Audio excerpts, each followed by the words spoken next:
नमस्कार दोस्तों, आज हम एक महत्वपूर्ण टॉपिक मात्र 2 मिनट में समझने की कोशिश करेंगे। उसका नाम है अध्यादेश। ठीक है, तो सबसे पहले तो बच्चे कंफ्यूज होते हैं इस बात को लेके कि अध्यादेश कब लाया जाता है। जब सदन के दोनों सत्र ना चल रहे हों या जब सदन की एक सत्र ना चल रहा हो, कब। तो इसका आसान तरीका होता है जब संसद या राज्य विधानमंडल कानून बनाने की स्थिति में ना हो। अब वो एक सदन के साथ भी हो सकता है, दोनों के भी हो सकता है। तो इसमें कभी कंफ्यूज ना सोचें, बस इस बात को याद रखें, जब संसद या राज्य विधानमंडल कानून बनाने की स्थिति में ना हो तब अध्यादेश लाया जा सकता है।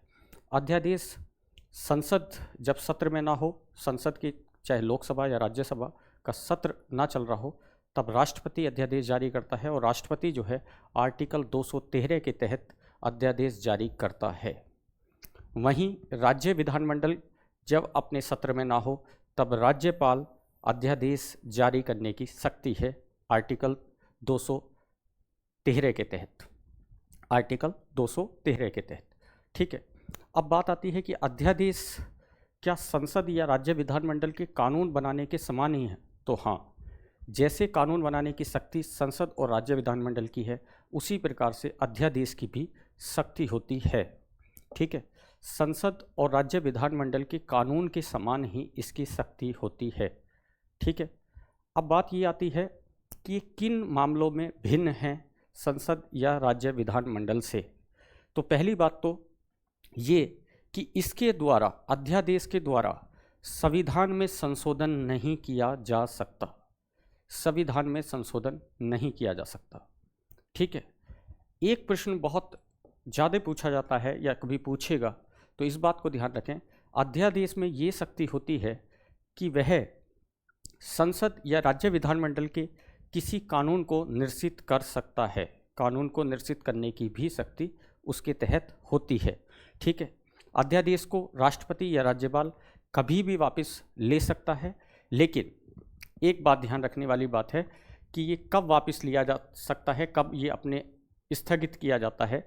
तो ये कभी भी वापस लिया जा सकता है, लेकिन इसकी समय सीमा जो है वो होती है 6 सप्ताह। और 6 सप्ताह कब से? जब सदन का सत्र स्टार्ट हो जाएगा तो तब से 6 सप्ताह। ठीक है, लेकिन इसकी अधिकतम सीमा जो होती है, इसकी अधिकतम सीमा जो होती है, क्योंकि सत्र शुरू होने की अधिकतम सीमा जो इस अध्यादेश की हो सकती है वो होती है 6 माह 6 सप्ताह। 6 सप्ताह। ठीक है, सत्र प्रारंभ होने के 6 सप्ताह तक, 6 सप्ताह बाद यदि उसको संसद अनुमति नहीं देती तो स्वतः समाप्त हो जाता है 6 सप्ताह बाद, लेकिन उसकी अधिकतम सीमा हो सकती है 6 माह 6 सप्ताह। ठीक है, एक बार फिर से रिवाइज कर लेते हैं। अध्यादेश आर्टिकल 123 के तहत राष्ट्रपति, 213 के तहत राज्यपाल। अध्यादेश कानून के सिमिलर ही होता है, जैसे संसद या राज्य विधानमंडल का कानून बनाया जाता है उसी प्रकार से अध्यादेश होता है। अध्यादेश 6 सप्ताह तक रहता है। सदन जैसे ही वापस उसकी कार्यवाही शुरू होती है तो उसके 6 सप्ताह तक बना रहेगा। 6 सप्ताह तक यदि उसे अनुमति नहीं मिली तो वह स्वतः समाप्त हो जाएगा। ठीक है, और अध्यादेश से संविधान संशोधन नहीं किया जा सकता। धन्यवाद।